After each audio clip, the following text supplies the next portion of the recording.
اور ایسا محسوس ہو رہا تھا جیسے نشے کی حالت میں ہوں، اور میں بے تحاشا گھبرائی ہوئی تھی۔ اس لیے فواد کے پاس جا کر ان کے پہلو سے لگ گئی۔ میں نے کہا فواد مجھے یہاں نہیں رکنا، مجھے آپ گھر چھوڑ آئیں۔ وہ کہنے لگا تمہیں کیا ہو گیا ہے؟ کیا لڑکیاں لڑکوں کی محفلوں میں نہیں جاتیں؟ مجھے گھبرانے اور گرنے والی لڑکیوں سے سخت چڑ ہے۔ مجھے با اعتماد لڑکیاں پسند ہیں جو ہر محفل میں جا سکیں اور انجوائے کر سکیں، اس لیے یہ ڈرپوک لڑکیوں کی طرح ریئیکٹ کرنا بند کرو۔ یہی کہہ کر انہوں نے مجھے بازو سے پکڑ کر خود سے پیچھے کیا۔ میں تو فواد کا یہ رویہ دیکھ کر ہی تعجب کا شکار ہو گئی تھی۔ میری آنکھوں میں آنسو آ گئے، اور اس سے پہلے کہ میں رو دیتی، فواد کا ایک دوست میری جانب بڑھا اور کہنے لگا بھابھی آپ کیوں پریشان ہو رہی ہیں؟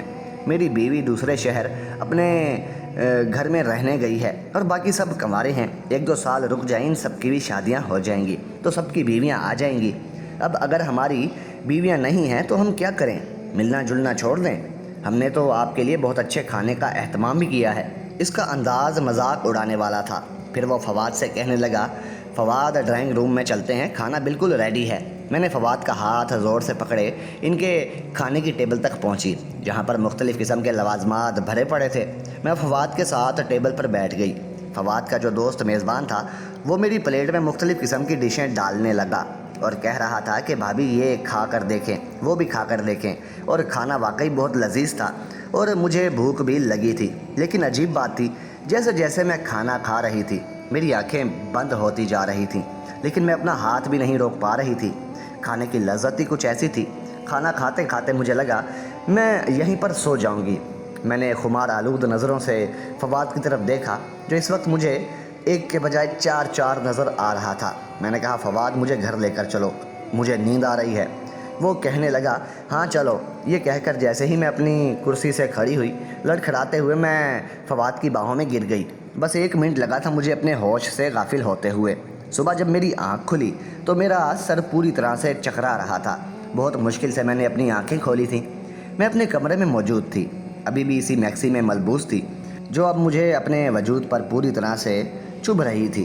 میں نے بڑی مشکل سے اٹھ کر بیٹھنے کی کوشش کی تو مجھے لگا جیسے میرا پورا وجود میرا ساتھ نہیں دے رہا۔ میرے پورے وجود میں درد تھا اور بڑی مشکل سے میں نے اپنے ٹوٹتے وجود کو سنبھالا تھا اور بیٹھنے پر مجبور کیا تھا۔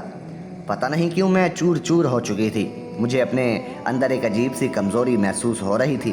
میں نے دیکھا تو میرا سارا زیور اترا ہوا تھا اور ہاتھوں میں جہاں میں نے چوڑیاں پہنی تھی وہاں پر خروچوں اور زخموں کے نشان تھے۔ یہ دیکھ کر مجھے حیرت ہوئی تھی۔ میں ابھی ٹھیک سے ہوش و حواس میں نہیں آئی تھی جب فواد ٹرے میں بے تکلف ناشتہ لے کر اندر داخل ہوئے۔ وہ بہت خوش لگ رہے تھے۔ مجھ سے کہنے لگے دیکھو آج میں تمہارے لیے پوری اور حلوے کا ناشتہ لایا ہوں۔ میں نے کہا پتہ نہیں فواد، میرے جسم میں بے تحاشا درد ہے۔ میری بات پر وہ فکر مند ہونے کے بجائے مسکرانے لگے اور کہنے لگے ارے تم بہت زیادہ خوبصورت لگ رہی تھی، پھر مجھ پر بے ہوش ہو کر گر گئی، اس لیے گھر آتے ہی میری نیت تم پر خراب ہو گئی تھی۔ فواد کافی شوق مزاج تھا، میری نظر خود بخود جھک گئی تھی۔ وہ کہنے لگا تم ناشتہ کرو، میں تمہارے لیے درد کی دوا اور گرما گرم چائے لے کر آتا ہوں، پھر یہ درد بھی آدھے گھنٹے میں ٹھیک ہو جائے گا۔ مجھے حیرت ہو رہی تھی کہ ان 8 دنوں میں تو فواد نے کبھی مجھ سے ایسی جنونی محبت کا اظہار بھی نہیں کیا تھا، کیونکہ میرے پورے وجود پر زخم تھے۔ بہرحال اگلے روز تک نہ میں کافی بہتر ہو گئی تھی، لیکن میں نہیں جانتی تھی کہ یہ سلسلہ چل نکلے گا۔ اگلے اتوار کو پھر مجھے فواد ایک نئی میکسی لا کر دی اور کہنے لگا تیار ہو جاؤ، دوست کے گھر دعوت پر جانا ہے، اور پھر اسی دوست کے بنگلے پر مجھے لے گیا۔ اس رات کو اس کے دوست مجھ سے پہلے سے زیادہ بے تکلف ہونے لگے تھے۔ کہنے لگے بھابھی آپ کے حسن کے تو ہم دیوانے ہو گئے ہیں۔ اس طرح کی تعریف مجھے بری لگی تھی اور میں نے غصے سے انہیں گھونٹ کر دیکھا تو وہ ڈھیٹ بن کر ہنسنے لگا۔ میں سوچ چکی تھی کہ گھر جاتے ہی فواد سے کہوں گی کہ میں آئندہ ان کے گھر نہیں جاؤں گی۔ مجھے مردوں کی اس قسم کی بے تکلفی اور مذاق بالکل پسند نہیں تھا۔ اس بار بھی میرے ساتھ یہی ہوا۔ جیسے ہی میں کھانا کھایا مجھ پر غنودگی طاری ہو گئی، پھر میں بے ہوش ہو گئی۔ اگلے روز پھر میرا جسم درد سے چور تھا، لیکن میں نے ایک بات تو نوٹ کی تھی کہ فواد بہت خوش تھا، گھر پر پھل بھی لانے لگا تھا، پیسے بھی بڑے کھلے ہاتھ سے خرچ کر رہا تھا، حالانکہ اس کی تنخواہ تو اتنی زیادہ نہیں تھی۔ پھر یہ روز روز کی عیاشیاں کیسے ہو رہی تھی؟ گھر آتے ہوئے وہ روزانہ اچھے سے ہوٹل کا کھانا ساتھ لاتے تھے۔ مجھ سے کہتے کوئی ضرورت نہیں ہے کہ میں کچن میں اپنا دماغ کھپاؤں، اور تمہارا خوبصورت حسن ماند پڑ جائے گا۔ کبھی کبھی تو مجھے فواد کی باتیں بڑی عجیب لگتی تھیں۔ میں نے کہا ہر عورت گھر کے کام کرتی ہے، مجھے بھی اچھا لگتا ہے کہ میں آپ کے لیے کھانا بناؤں۔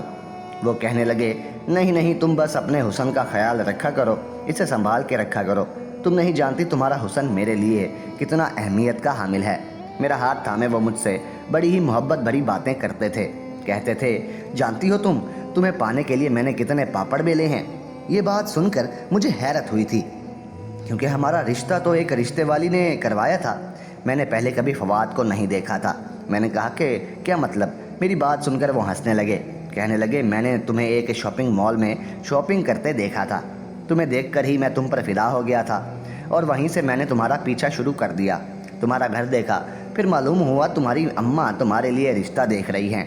یقین مانو یہ سن کر مجھے بہت ڈر لگا تھا کہ کہیں میں تمہیں کھو نہ دوں۔ وہ کہنے لگا ایک بار میں نے تمہارے گھر سے ایک رشتے والی کو نکلتے دیکھا، پھر میں نے اسے کہا کہ اگر وہ میرا رشتہ تم سے کروا دے تو میں اچھی خاصی رقم دوں گا۔ وہ میری بات مان گئی، یوں میرا رشتہ تم سے ہو گیا۔ میں تو فواد کی بات سن کر حیرت سے آنکھیں پھاڑے اسے دیکھ رہی تھی۔ مجھے نہیں پتا تھا کہ میرا شوہر مجھ سے پہلے ہی مجھے دیکھ چکا ہے اور مجھ سے محبت کرتا ہے، اور مجھے پانے کے لیے اس نے اتنا سب کچھ کیا تھا۔ میرے دل میں فواد کی اور بھی محبت اور قدر بڑھ گئی، لیکن میں نہیں جانتی تھی کہ سچ اور کچھ تھا۔ اس اتوار کو جب مجھے فواد نے پھر سے قیمتی جوڑا لا کر دیا تو میں نے کہا نہیں فواد، مجھے آپ کے کسی دوست کی دعوت میں نہیں جانا۔ میری بات سن کر ان کے چہرے کے تاثرات ایک دم بدلے تھے، ان کی مسکراہٹ غائب ہو گئی، چہرے پر سختی آ گئی، اور وہ کہنے لگے کیا مطلب تمہارا؟ اب اتنی چاہت سے تمہیں وہ بلاتے ہیں؟ میں نے کہا نہیں، مجھے نہیں جانا، نہ جانے کیسا کھانا مجھے کھلاتے ہیں کہ کھاتے ہی مجھے نیند آ جاتی ہے، اور صبح میری حالت بہت بری ہوتی ہے، 2 دن تک تو میں چلنے پھرنے سے قاصر ہو جاتی ہوں، اور پھر وہاں صرف مرد ہوتے ہیں، میری وہاں نہیں بنے گی۔ آپ کو جانا ہے تو اپنے دوستوں کے ساتھ وقت گزارنا ہے تو آپ جائیں، میں آپ کے ساتھ نہیں جاؤں گی۔ یہ کہہ کر میں اپنے بیڈ پر بیٹھ گئی، لیکن میں یہ نہیں جانتی تھی کہ میرا انکار مجھے اتنا مہنگا پڑ سکتا ہے۔ فواد بہت غصے سے میرے پاس آئے، میرا بازو پکڑ کر بری طرح سے دبوچ لیا، کہنے لگے ابھی تک تم نے میری محبت دیکھی ہے، بہتر ہے میری محبت ہی دیکھو، مجھے انکار نہیں چاہیے۔ سمیہ اگر تم نے پھر کسی بات سے بھی اختلاف کیا تو تم نہیں جانتی میں غصے کا کتنا پاگل انسان ہوں۔ یہ کوئی اتنی بڑی بات تو نہیں تھی جو میں نے اسے کہی تھی، لیکن فواد کا غصہ تو یوں تھا جیسے واقعی مجھے جان سے مار دیں گے۔ اپنی سرخ آنکھیں وہ میری آنکھوں میں گاڑے بڑے غضبناک لہجے سے کہہ رہے تھے۔ میرا دل تو اپنے شوہر کا یہ روپ دیکھ کر کانپ سا گیا تھا۔ میں نے پھر کوئی اختلاف نہیں کیا اور ان کے ساتھ چلی گئی، لیکن مجھے کچھ بھی اچھا نہیں لگ رہا تھا۔ نہ جانے کیوں ٹیبل پر مجھے مزے کے کھانے آج بہت برے لگ رہے تھے، کیونکہ یہ مجھے ہوش و حواس سے غافل کر دیتے تھے۔ میں نے بہت کم کھانا اپنی پلیٹ میں ڈالا اور لگا لگا کر نان کھا رہی تھی، لیکن جیسے ہی فواد کے دوست کی نظر مجھ پر پڑی وہ کہنے لگا بھابھی یہ کیا بات ہے، آپ کھانا ٹھیک سے نہیں کھا رہی۔ میں نے کہا مجھے بھوک نہیں ہے، اور میرا یہ کہنا تھا کہ اس نے عجیب طرح کا اشارہ فواد کو کیا۔ یہ دیکھ کر میرے حواس گم ہو گئے تھے۔ فواد نے میرے سامنے پڑی بریانی سے بھری میری پلیٹ بھر دی اور کہنے لگا پوری ختم کرو۔ وہ گھڑتی ہوئی نظروں سے مجھے کہہ رہے تھے۔ میں نے بہت مشکل سے وہ چاول ختم کیے اور کھاتے ہی میری وہی حالت ہو گئی۔ اب تو مجھے فواد پر بھی شک ہونے لگا تھا، اور اگلا اتوار آیا تو آنے سے پہلے میں نے طبیعت خرابی کا بہانہ کیا اور مائکے چلی آئی۔ میری چھوٹی بہن کے رشتے کی بات طے ہو گئی تھی، چھوٹی سی منگنی کی رسم گھر پر ہی تھی۔ میری بہن شاپنگ پر گئی تو مجھے بھی ساتھ لے گئی۔ وہیں پر میری ملاقات فواد کے ان 5 دوستوں میں سے ایک کے ساتھ ہو گئی۔ وہ باتوں کے دوران بار بار میری بہن کو دیکھ رہا تھا، کہنے لگا بھابھی اس بار ہمارے گھر آئیں تو اپنی بہن کو بھی ضرور ساتھ لائیے گا، آپ کی بہن بڑی کمال کی چیز ہے۔ اور مجھے اس شخص کی بات بہت بری لگی۔ میری بہن بھی اسے گھور کر دیکھنے لگی۔ میں نے کہا آپ کو تمیز نہیں ہے بات کرنے کی؟ میرا لہجہ بلند ہو گیا تھا۔ آس پاس کے گزرنے والے لوگ وہیں کھڑے ہو گئے۔ یہ دیکھ کر اس شخص کو بھی دھچکا لگا۔ وہ کہنے لگا تمیز کا مطلب پتہ ہے تجھے، اور تو اس قابل نہیں ہے کہ تیری عزت اور تمیز کی جائے۔ میں نے کہا زبان سنبھال کر بات کرو۔ وہ کہنے لگا کیوں سچ بہت چبھ رہا ہے تمہیں، تم 2 ٹکے کی عورت ہو اور مجھ سے تمیز کی بات کر رہی ہو۔ یہ لفظ سن کر مجھے اس پر اتنا غصہ آیا کہ میں نے زوردار تھپڑ اس کے منہ پر دے مارا، اور اس تھپڑ کی گونج اور جس نے سنی تمام لوگ وہیں کھڑے ہو گئے۔ وہ کہنے لگے محترمہ اگر اس شخص نے آپ کے ساتھ بدتمیزی کی ہے تو ہم اس کی طبیعت ابھی صاف کر دیتے ہیں۔ کچھ نوجوانوں نے تو آستینیں چڑھا لی اور میرا جیت تو چاہا کہ کہوں کہ منہ توڑ دو اس کا۔ جسے عورت سے بات کرنے کی تمیز تک نہیں ہے۔ میں نے سوچا میں گھر جا کر فواد کو اس کی حرکت کا بتاؤں گی کہ یہ لوگ کتنے بدتمیز ہیں اور ہر اتوار کو مجھے زبردستی ان کے گھر لے جاتے ہو۔ ان کی نظر میں کسی بہن بیٹی کی عزت نہیں تھی۔ اس سے پہلے کہ وہاں کھڑے نوجوان اس شخص کی اچھی خاطر تواضع کرتے، وہ کہنے لگا یہ بازاری عورت ہے، جسم فروشی کا کام کرتی ہے اور میں اس کا گاہک ہوں، بس یہاں پر تماشا بنا رہی ہے۔ میرا یہ سننا تھا کہ میرے ہوش اڑ گئے۔ میں نے کہا یہ کیا بکواس کر رہے ہو؟ وہ یہ سن کر کہنے لگا تم اتوار کو ہمارے گھر میں آتی ہو، ہمارے بنگلے پر، جبکہ تم جانتی ہو کہ وہاں تمہارے علاوہ کوئی عورت نہیں ہوتی۔ اس کے بعد جو بات اس شخص نے مجھ سے کہی، پہلے تو میرا دماغ چکرا کر رہ گیا تھا۔ وہ کہنے لگا میری بات پر یقین نہ ہو تو اس بار آنا اتوار کو ہمارے گھر، تمہیں میں اچھے سے سبق سکھاؤں گا، تمہیں میں تمہاری صحیح اوقات دکھاؤں گا کہ تم کیا ہو۔ میری بہن میری شکل دیکھ رہی تھی اور میں یوں تھی جیسے پتھر کا مجسمہ، میں بت بن چکی تھی۔ بہت سے لوگ مجھے عجیب سی نظروں سے دیکھتے ہوئے وہاں سے چلے گئے اور وہ شخص غصے سے پھٹ پڑا، مجھے گھورتا ہوا وہاں سے چلا گیا۔ میری بہن نے میرا ہاتھ پکڑا اور مجھے گھسیٹتے ہوئے بازار سے باہر لے گئی۔ پھر کہنے لگی آپی یہ سب کیا تھا؟ میں نے کوئی جواب نہیں دیا۔ میرا تو دماغ چکرا رہا تھا، میرا جی اتنا گھبرا رہا تھا جیسے ابھی میرے دل کو کچھ ہو جائے گا اور وہ پھٹ جائے گا۔ مجھ پر عجیب سی کیفیت طاری ہونے لگی۔ میری بہن یہ حالت دیکھ کر مجھے مائکے لے گئی، لیکن مجھے وہاں بھی سکون نہیں آ رہا تھا۔ میں نے فواد سے کہا اور میں اپنے گھر چلی گئی۔ اور صبح موڈ فواد کا بھی بہت خراب تھا۔ وہ کہنے لگا اپنی ماں کے گھر رہنا ہو تو تم ورکنگ ڈے میں جا کر رہنا، ایک اتوار کی تو چھٹی ہوتی ہے میری، وہ بھی تم برباد کر دیتی ہو۔ میں نے کوئی جواب نہیں دیا کیونکہ میں کچھ بھی کہتی تو وہ غصے میں اور بھڑکتا۔ اس بار جب وہ اپنے دوستوں کے گھر لے کر آیا تو اس وقت اس کا وہ دوست وہاں پر موجود نہیں تھا جس سے میری ملاقات بازار میں ہوئی تھی۔ جیسے ہی میں نے آدھا کھانا کھایا میں فوراً سے کھانسنے لگی اور واش روم میں چلی گئی۔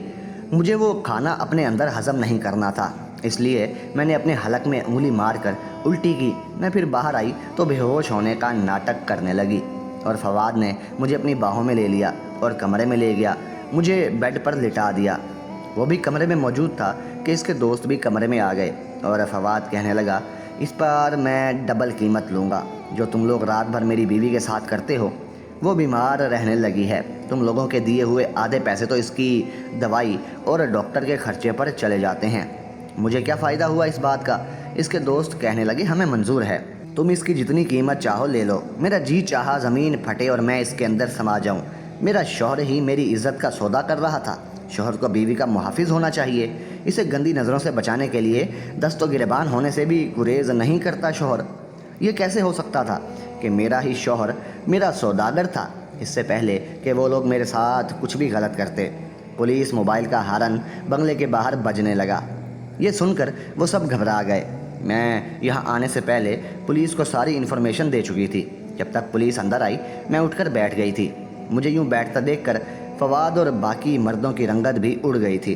میں نے اپنے شوہر کو گرفتار کروا دیا کیونکہ اسے خوبصورت لڑکی چاہیے تھی، اس لیے کہ وہ اسے بیچ کر پیسے کما سکے۔ فواد جیل میں بند تھا اور میں نے خلا کا مقدمہ دائر کر دیا تھا۔ مجھے طلاق بھی ہو چکی تھی، لیکن مجھے اپنے ماں باپ سے ایک شکایت تھی۔ میری شادی اور رشتہ کرنے سے پہلے انہوں نے یہ تو دیکھا کہ لڑکا اکیلا ہے، مجھ پر گھر کی ذمہ داری نہیں ہوگی، ساس سسر کے تانے نہیں ہوں گے، لیکن یہ نہیں دیکھا کہ وہ کیا کرتا ہے۔ خدا را اپنی بیٹیوں کو بہانے سے پہلے اچھی طرح تفتیش کا دائرہ مضبوطی سے کر دیا کریں تاکہ آپ کی بچی کی زندگی مشکل میں نہ آئے۔ دوستو کمنٹ سیکشن میں لازمی بتائیں کیا میں نے فواد کو جیل میں ڈلوا کر اور اس سے طلاق لے کر صحیح قدم اٹھایا، یا ایسی ہی مزید اچھی کہانیوں کے لیے ہمارے چینل اردو موج کو سبسکرائب کرنا مت بھولیے گا۔ ملتے ہیں انشاءاللہ اگلی ویڈیو میں، تب تک کے لیے اللہ حافظ، شکریہ۔